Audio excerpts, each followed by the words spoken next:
મતનો મહિમા શાળાથી શીખ્યા બાળકો. પીએમ શ્રી જલારામ પ્રાથમિક શાળામાં બાળ સંસદની લોકશાહી ચૂંટણીનો અનોખો ઉત્સવ. લોકશાહીની સૌથી મોટી તાકાત એટલે ચૂંટણી. મતાધિકારનો ઉપયોગ દ્વારા લોકો પોતાના પ્રતિનિધિઓ પસંદ કરી દેશ અને સમાજના વિકાસની દિશા નક્કી કરે છે.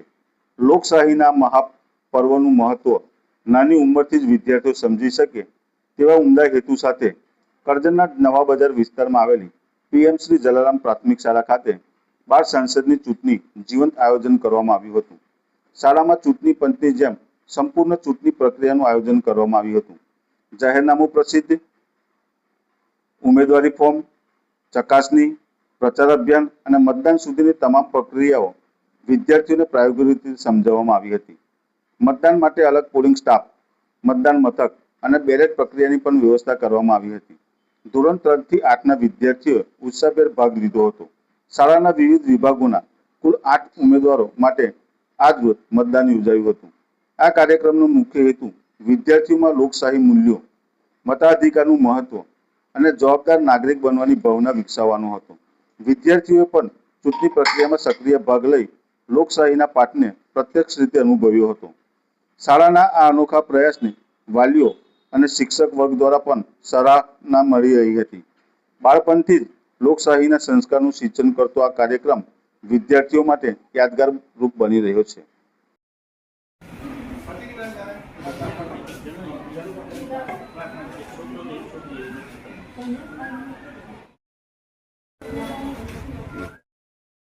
આજરોજ પીએમ શ્રી જલારામનગર પ્રાથમિક શાળા તાલુકા કરજણમાં બાળ સંસદની ચૂંટણી યોજવામાં આવી. બાળકો ચૂંટણી પ્રક્રિયાથી, સંસદીય પ્રક્રિયાથી વાકેફ થાય એના માટે આખી ચૂંટણી પ્રક્રિયા જે રીતે એકચ્યુઅલ ચૂંટણી થાય છે એ મુજબ અમે કરીએ છીએ. જેમ કે જાહેરનામું બહાર પાડવું, પછી ઉમેદવારી નોંધાવી, આ ઉપરાંત કોઈ સીટ ઉપર બિનહરીફ ઉમેદવારો થતા હોય તો એની નોંધ લેવી, ફોર્મ, ચકાસણી, ટેકેદાર, એ તમામ વસ્તુઓની સમજ બાળકો કેળવે, સંસદીય પ્રક્રિયાથી આખી ચૂંટણીથી વાકેફ થાય.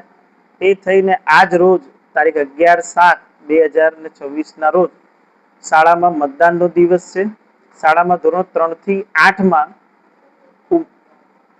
છોકરા અને છોકરીઓ સરખા પ્રમાણમાં ઉમેદવારી નોંધાઈ છે. એમ આ લોકો આજે વોટિંગ કરશે અને આવતીકાલે એટલે કે સોમવારે અમે આ ચૂંટણીનું રિઝલ્ટ જાહેર કરીશું અને એ મુજબ ત્યાર પછી શાળામાં બાળ સંસદની બોડી બનશે.